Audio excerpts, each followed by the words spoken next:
الحمد لله رب العالمين والعاقبة للمتقين والصلاة والسلام على رسوله وعلى آله وأصحابه أجمعين أما بعد فأعوذ بالله من الشيطان الرجيم بسم الله الرحمن الرحيم الذين آمنوا وهاجروا وجاهدوا في سبيل الله بأموالهم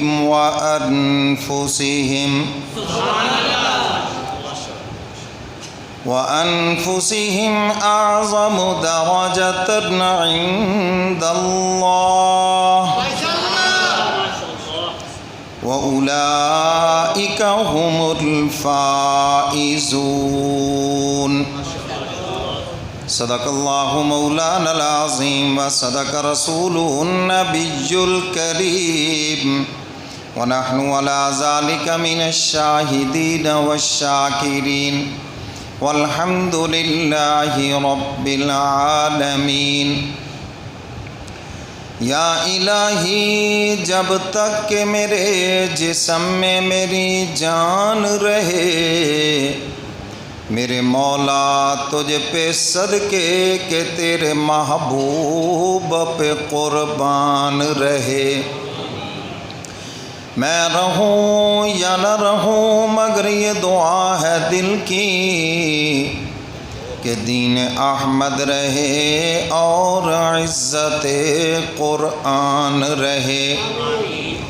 یا ربی صلی وسلم دائما ابدا علی حبیبک خیر الخلق کلہم والحبیب الذی ترجع شفاعتہ لکل حول من الاحوال مقتحم۔ درود پاک پڑھ لیں سب حضرات۔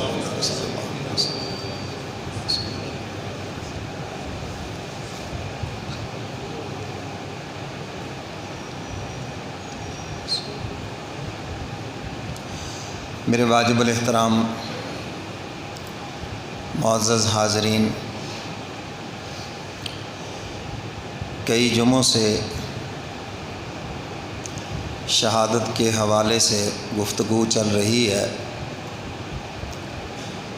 سیدنا عثمان غنی رضی اللہ تعالیٰ عنہ کی شہادت، سیدنا فاروق اعظم اور اسی طرح سیدنا حسین ابن علی حضرت حسن رضی اللہ تعالیٰ عنہ اور سیدنا علی مرتضیٰ رضی اللہ تعالیٰ عنہ کے فضائل، مناقب اور ان کی شہادت کا تذکرہ ہوا۔ تو آج کے جمعہ کی نشست میں جو سب شہیدوں کے سردار ہیں ان کے فضائل، مناقب اور ان کی شہادت کا تذکرہ کروں گا۔ آپ جانتے ہیں شہیدوں کا سردار کون ہے؟ بہت تھوڑے لوگ بولے ہیں۔ یہی تو بتانا ہے کہ جن کو حضور علیہ السلام نے سرداری عطا فرمائی، حضور علیہ السلام نے شہیدوں کا سردار قرار دیا، وہ ہیں سید الشہداء سیدنا امیر حمزہ رضی اللہ تعالیٰ عنہ۔ یہ شہیدوں کے سردار ہے۔ حضرت حسنین کریمین یہ جنت کے جوانوں کے سردار ہیں۔ سیدہ فاطمۃ الزہرا رضی اللہ تعالی عنہا جنت کی جوان عورتوں کی سردار ہے۔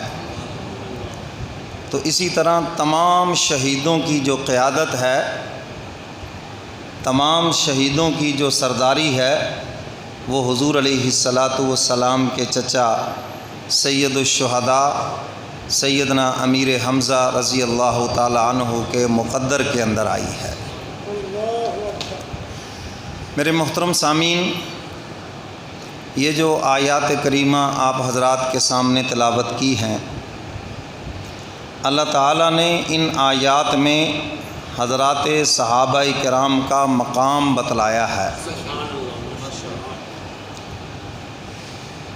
آج کوئی بندہ بڑے فخر سے کہتا ہے جی وزیر اعلیٰ کے پاس میرا بڑا مقام ہے، کوئی کہتا ہے جناب وزیر اعظم کے پاس میرا بڑا مقام ہے، تو میں ان ہستیوں پہ کیوں نہ قربان جاؤں جن کا اللہ کے ہاں بہت اونچا مقام ہے۔ اعظم درجۃ عند اللہ، اللہ کے ہاں ان کا بہت اونچا درجہ ہے۔ اور میرے محترم سامعین، حضور علیہ الصلاۃ والسلام کے صحابہ کرام تمام کے تمام جنتی ہیں۔ اگر ان سے کوئی ایسی بات ہوئی ہے، آپ جس کو غلط سمجھتے ہیں، مورخ جس کو کوئی غلط سمجھتا ہے، یہ بات یاد رکھنا وہ میرے اور آپ کے سمجھانے کے لیے ہوئی ہے تاکہ ہمیں سمجھ آ جائے۔ اور ان کے متعلق تو قرآن نے ہمیں بتلا دیا، کلم وعد اللہ الحسنی، سب کے لیے اللہ نے اچھائی لکھ دی ہے، سب کے لیے اعلان کر دیا رضی اللہ عنہم ورضوا عنہ، وہ اللہ سے راضی ہیں اور اللہ ان سب سے راضی ہے۔ اب اگر کوئی تنقید کرے گا، کوئی حضرات صحابہ کرام کی شان میں گستاخی کرے گا تو ایمان سے ہاتھ دھو بیٹھے گا، کیونکہ جن کو قرآن نے جنتی کہا ہے، جن کے ایمان کی گواہی اللہ کا قرآن دے رہا ہے، ان کے ایمان پہ بحث نہیں ہو سکتی، وہ سارے کے سارے جنتی ہیں۔ حضرات صحابہ کرام کے بارے میں کسی مورخ کی بات کو نہ لینا،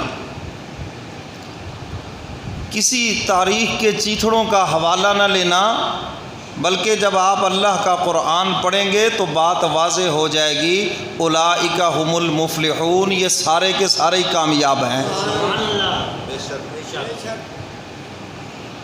اس لیے ان کے متعلق کوئی شکوک و شبہات بھی دل میں نہ لانا۔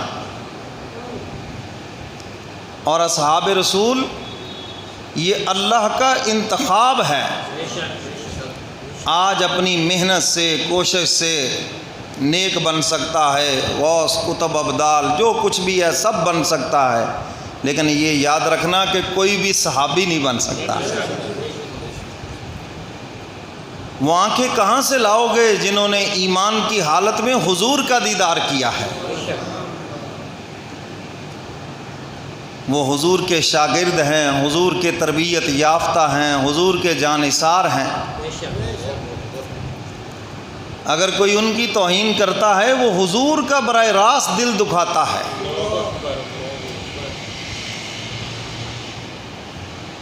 تو میرے محترم سامعین، ان آیات کے اندر حق تعالیٰ نے صحابہ کا